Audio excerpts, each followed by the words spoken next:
All right, ladies and gentlemen, back here with another little pool update.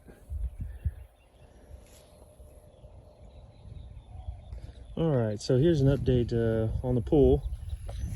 I told y'all before I was using a salt chlorinator, and I'd put 7 40-pound bags of salt in there, so 280 pounds of salt. And I got the chlorinator in the mail and hooked it up and was reading some stuff on it and made a mistake. I looked at some wrong numbers somewhere and I thought it called for 8 bags, so I put the 8th bag in and that turned out to be too much salt.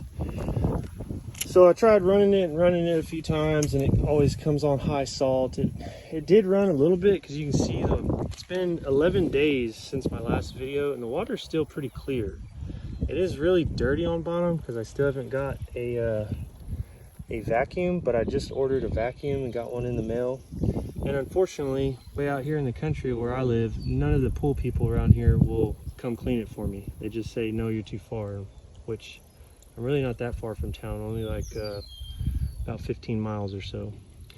But anyways, I drained that much out of it last night. Now I have it filling back up again.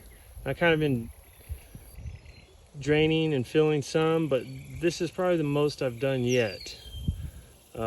So hopefully after I get it full, this will be enough fresh water back in here to make it run. And you can see it doesn't look like it's really settled much. It's about the same kind of line all the way around. It's hard to see over there, but this little, I don't know what you call this piece. I guess it pulls air in when the pump's running, but when it's not, it sits there and leaks water out constantly. I don't think that has much value, so it was making just a big wet mess here, and I thought it might affect this foot, make it settle.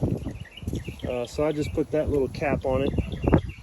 And with this filter, I put the sand in it, just sand out of a bag, and I've noticed I've had to backwash it twice already, so I don't know if that's going to continue or what. So anyways, just thought I'd give y'all a little update. Make sure you get your salt concentration right. The pad seems to be holding together well. No grass growing through the bottom at all, but I've noticed out here on these edges, you can see this right here, and that's nutsedge, and that is the bad stuff. Not all of it, some of it is. So hopefully that doesn't grow up in the middle. If it does, I'll let y'all know.